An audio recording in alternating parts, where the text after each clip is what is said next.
बिस्मिल्लाहिर्रहमानिर्रहीम। क्या आप भी डिस्क बल्ज के दर्द की वजह से परेशान हैं? क्या आपको भी लगता है कि डिस्क बल्ज का इलाज सिर्फ़ और सिर्फ सर्जरी है?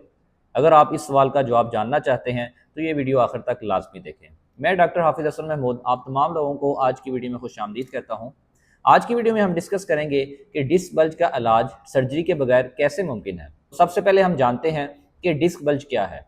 दोस्तों, हमारी रीढ़ की हड्डी छोटी छोटी बोन से मिलकर बनी होती है जिसे हम कहते हैं वर्टिब्रा। हर दो वर्टिब्रा के दरमियान में एक जेली टाइप का मटेरियल होता है जिसे हम कहते हैं इंटरवर्टिब्रल डिस्क। तो समटाइम्स क्या होता है, हमारे गलत पोस्टर की वजह से, गलत पोजीशनिंग में, वेट लिफ्टिंग की वजह से आपकी डिस्क पे प्रेशर पड़ना स्टार्ट हो जाता है। जब उस पर प्रेशर पड़ता है तो डिस्क का छोटा सा पार्ट बाहर की तरफ मूव कर जाता है जिसे हम कहते हैं डिस्क बल्ज। ये एक वर्टिब्रल सेगमेंट है जिसमें जो वाइट पार्ट है इसके, इसे हम कहते हैं वर्टिब्रा। जो ब्लैक पार्ट आपको नजर आ रहा है ये बेसिकली इंटरवर्टिब्रल डिस्क है। जब समहाउ आपकी इंटरवर्टिब्रल डिस्क पे प्रेशर पड़ता है तो इस तरह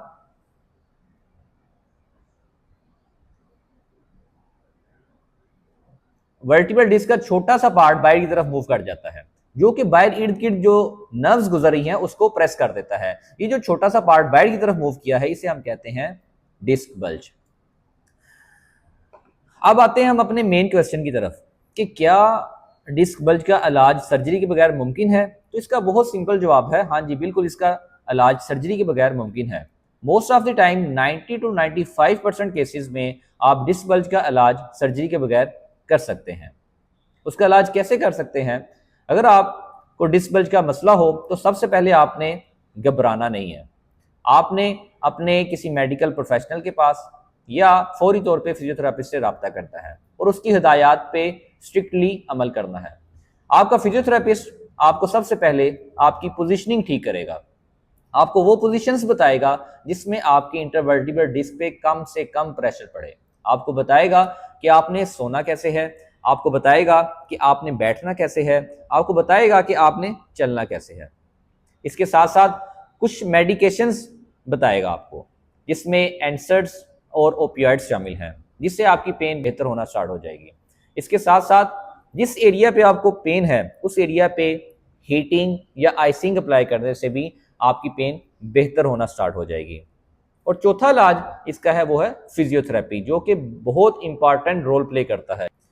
आपका फिजियोथेरेपिस्ट आपको वो वर्जिशें बताता है जिसके जरिए कि डिस्क के इर्द गिर्द जो एरियाज हैं उधर जो मसल्स पड़े हैं उनको वो स्ट्रेंथन करता है। जब उनको वो स्ट्रेंथन करता है तो स्ट्रेंथनिंग की वजह से आपकी स्पाइन में स्टेबिलिटी आती है और स्टेबिलिटी आने की वजह से आपकी इंटरवर्टिब्रल डिस्क पे प्रेशर कम हो जाता है।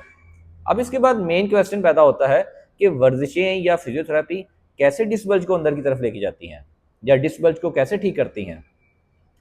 तो दोस्तों, जब आपका फिजियोथेरेपिस्ट बेसिकली जब आप उसके पास जाते हैं डिस्क बल्ज के साथ तो वो आपके लिए वो एक्सरसाइज प्रोटोकॉल फॉलो करता है जिससे डिस्क बल्ज के इर्द गिर्द वाले जो मसल्स हैं, स्पेशली कोर मसल्स जिसमें अब्डोमिनल मसल्स और आपके बैक के paraspinal muscles, specially multifidus muscle, उसकी स्ट्रेंथनिंग एक्सरसाइज प्रोटोकॉल वो स्टार्ट करेगा। जब वो उन मसल्स की स्ट्रेंथनिंग करेगा तो इससे आपकी स्पाइन स्टेबल होना स्टार्ट हो जाएगी जिससे अल्टीमेटली आपको डिस्क पे प्रेशर कम से कम पड़ेगा और आपकी डिस्क को खुद ब खुद ठीक होने का मौका मिलेगा।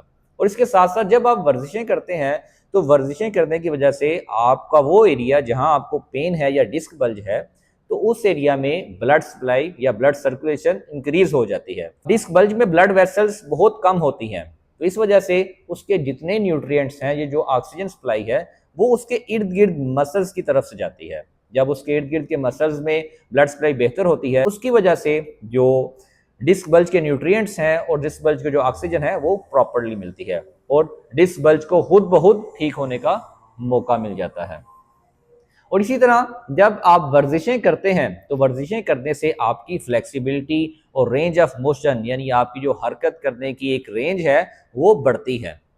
जब ये चीज़ें बढ़ती हैं तो इन बढ़ने की वजह से भी आपकी डिस्क बल्ज को मौका मिलेगा कि वो खुद ब खुद अंदर की तरफ चला जाए। जब आप वर्जिशें करते हैं तो वर्जिशें करने की वजह से हमारी बॉडी के जो नेचुरल पेन किलर्स हैं जिसमें एंडोर्फिन्स शामिल है वो रिलीज होते हैं और वो उस एरिया को जाके टारगेट करते हैं जहां आपको पेन है। तो इससे आपकी पेन बेहतर होना स्टार्ट हो जाती है और इसके साथ साथ वर्जिशें वो केमिकल्स प्रोड्यूस करती हैं जो कि आपकी सूजन को कम करती हैं, यानी जिस एरिया पे आपको डिस्क बल्ज है वहाँ की स्वेलिंग को वो जाके कम करती हैं। जब आपकी स्वेलिंग कम होती है तो आपकी डिस्क को मौका मिल जाता है कि वो डिस्क बल्ज ठीक हो जाए।